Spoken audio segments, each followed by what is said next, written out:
Adolfo Mosquita Nunes. It's always a pleasure to be with you once again and again. And we'll be seeing each other tomorrow. My very good friends, all of you here, I wish I could mention you one by one. I have developed in this very short period of time some very personal friendships and some new faces that I'm sure we will become very well acquainted with each other by the end of the day tomorrow. It's a pleasure and an honor for me to be here, and it's a particular pleasure and an important event for me to be here tonight to witness this very important event. Tourism, as you probably have heard from me, from many of the people here, from the State Secretary, more and over again, has become such a powerful and central global phenomenon in the world today. It is indeed an economic power that moves people from one place to another.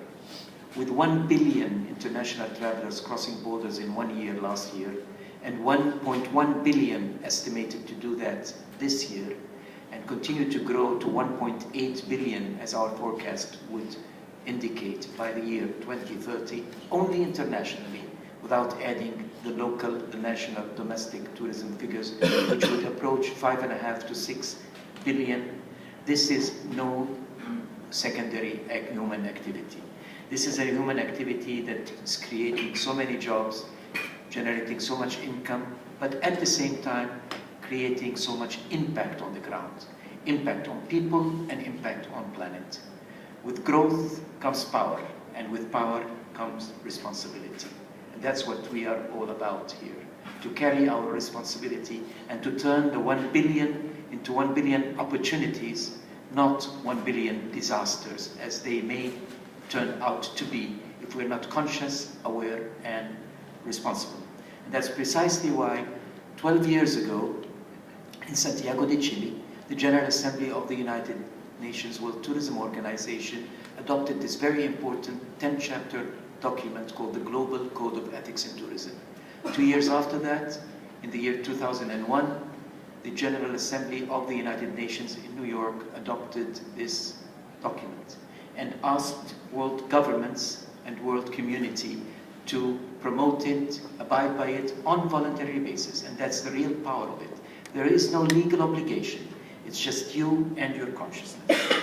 And that is why we consider this to be a very important roadmap as to how we should move forward. We cannot keep growing like this without being responsible. This is not an option.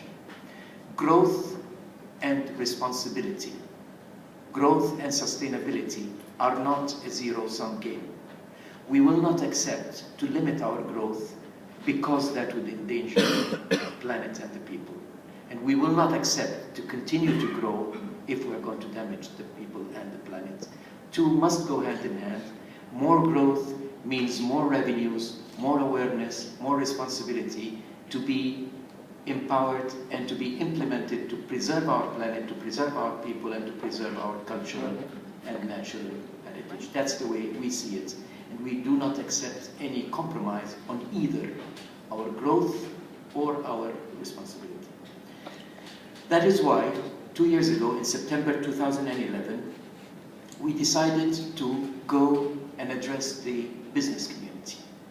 In September of 2011 in Madrid, with the presence of the Crown Prince of Spain as well, the minister and many high dignitaries, the first 11 very important Spanish companies decided to sign in public, in front of everybody, in front of the cameras, and in the presence of their ministers and public officials, the Global Code of Ethics. When they sign it, they get to put the sign of committed to the Global Code of Ethics in tourism in all of their literature publications and or any other mediums that they so wish.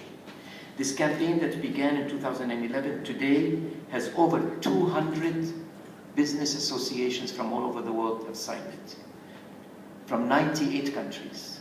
This very same ceremony took place in countries like China, Costa Rica, Bahrain, Ecuador, France, Germany, Hong Kong, China, Indonesia, Mexico, the Republic of Korea, Romania, the Netherlands, Tunisia, Turkey, Spain, Uruguay, and today in Portugal.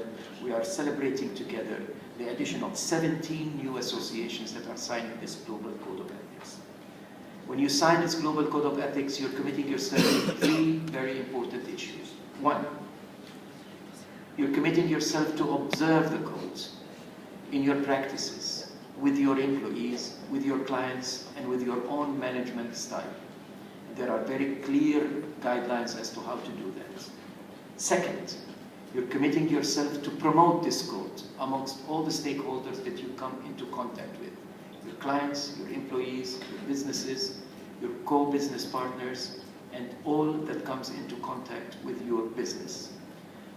Thirdly, you're committing yourself to report to the Global Committee on World Tourism Ethics once every 2 years and tell us what you have done in that regard. It's not a very taxing exercise, but it's an important exercise and it shows seriousness. In August of 2013, and in the presence of your very energetic and active State Secretary, in the General Assembly in Victoria Falls in Africa, the General Assembly selected a new Global Committee for World Tourism Ethics. 9 independent personalities, chaired this term for the coming 4 years by a very important French personality, Mr. Pascal Lamy, the former World Trade Organization Director General, is chairing this committee, with 8 more personalities from academia, from businesses, and from the global community. They are the ones that will be overlooking this signage and the consequences of it. This is a very important event to us. We take it very seriously, and we're absolutely sure that you realize and you recognize the seriousness and the importance of this.